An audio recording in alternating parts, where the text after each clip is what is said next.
Hey guys, this is Dave with Audio In, and today we are going to be taking a look at the Moondrop May, which is Moondrop's newest DSP IEM. And Moondrop has released several USB IEMs over the last year or so. There is the Droplet, the Quarks DSP, which I have reviewed both of those. And they've also released the GU, but I have not heard that one. And I do kind of understand the idea behind having the option of a USB, if for no other reason for the purpose of convenience and maybe even some added versatility.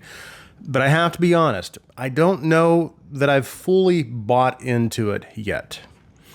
We have a lot to talk about, so let's get started.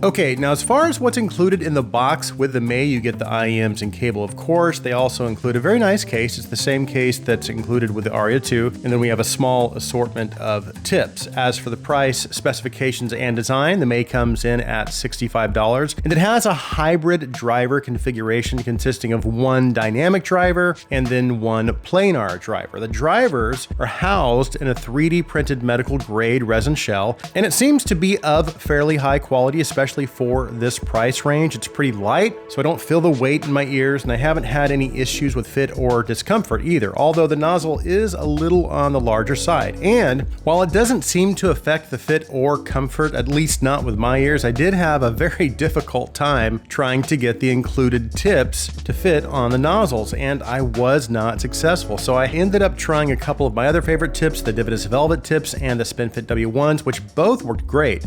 But I actually ended up just using the W1s, and it's not really a big deal because I probably would have switched tips anyway, but I was still just a little confused as to why they didn't provide different tips. As far as the design, it's nice. There have been some references to high-end bags because of the design on the faceplate and the brown leather look of the case, and I get what they're saying, but personally, I like it, and the main thing is for me is that at this price, some IEMs can start to look and feel a little cheap, but this doesn't. It actually strikes me as having a much higher quality build and design than what I typically see at this price point, and that goes for the cable and the case as well. Speaking of the cable, it is a 2-pin cable, which is nice because if you want to swap it out, you can if you don't want to use the USB termination.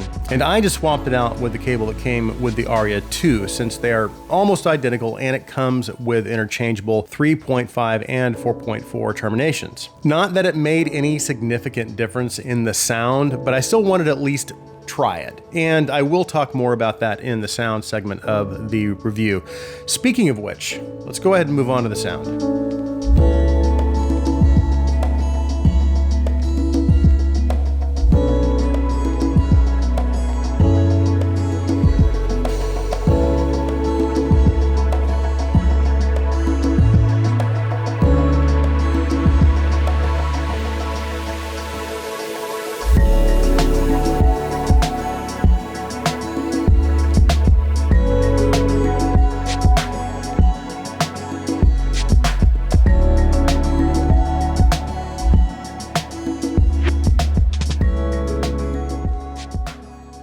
Okay, let's talk about the sound of the Moondrop May. So of course, one of the main features or selling points behind the May is that the cable is terminated in a USB Type-C, and it uses built-in DSP or digital sound processing to help achieve its sound signature. And there are also EQ presets that you can access through the Moondrop Link, the 2.0 version, which I did test, and it gives you 5 different presets: standard, bass head, reference, no bass, and then Harmon style. And then you can also customize your own EQ as well. So it is pretty versatile in that way. That being said, I don't really use EQ, so most of my testing was done in its default tuning, which is basically neutral with smooth treble and some warmth in the mid bass. So it has a fairly safe presentation in terms of the treble tuning, but it does give you a slight bass boost as well. But to break things down a little further, starting with the bass, the May delivers most of what I look for in good bass reproduction at this price point. It has good bass extension, so it gives you plenty of sub-bass rumble. It also has good dynamics, so kicks and other low percussive instruments have good impact and slam. Bass texture is also decent. It's not the fastest bass, but it's about what you might expect from a dynamic driver, again, at this price point. And it does have that warmth in the mid-bass presentation that we talked about, which adds a little bit of richness to male vocals,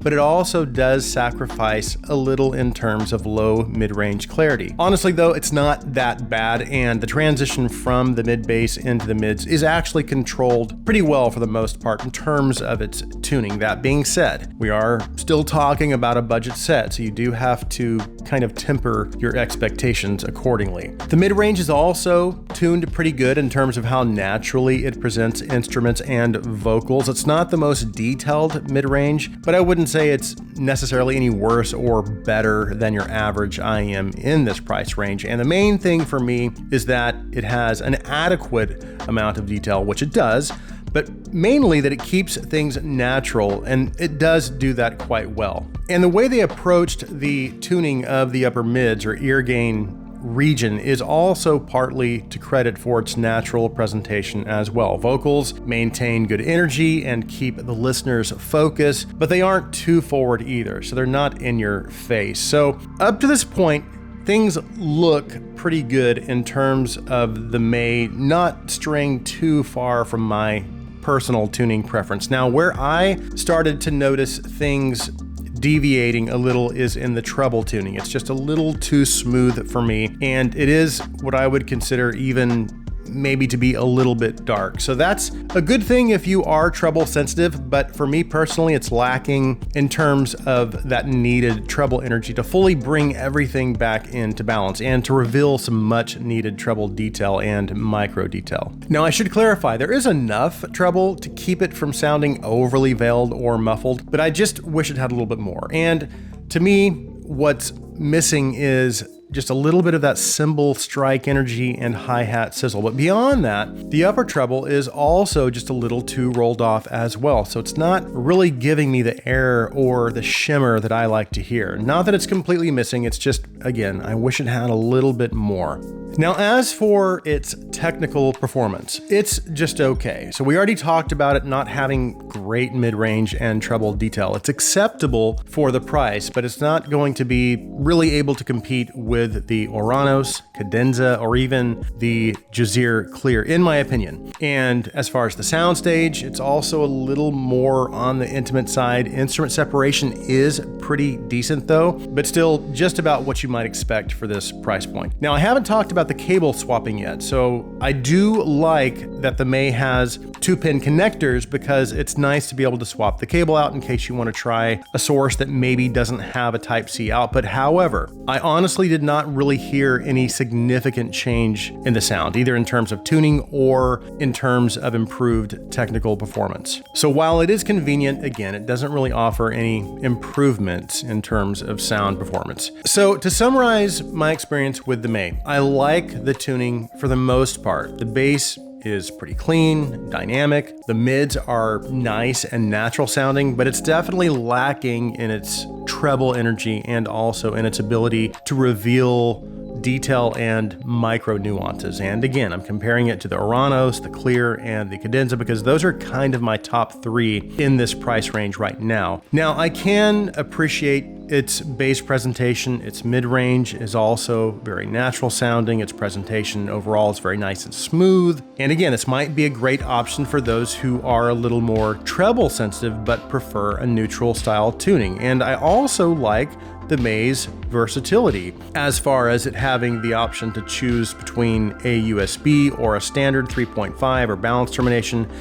And again, the build quality, design, accessories are all excellent at this price point. So that concludes my review of the Moondrop May. Thanks so much for taking the time to watch. If you like my content, please take a second and hit that subscribe button. Also, if you would please like this video, please share this video. I hope you guys have an awesome day.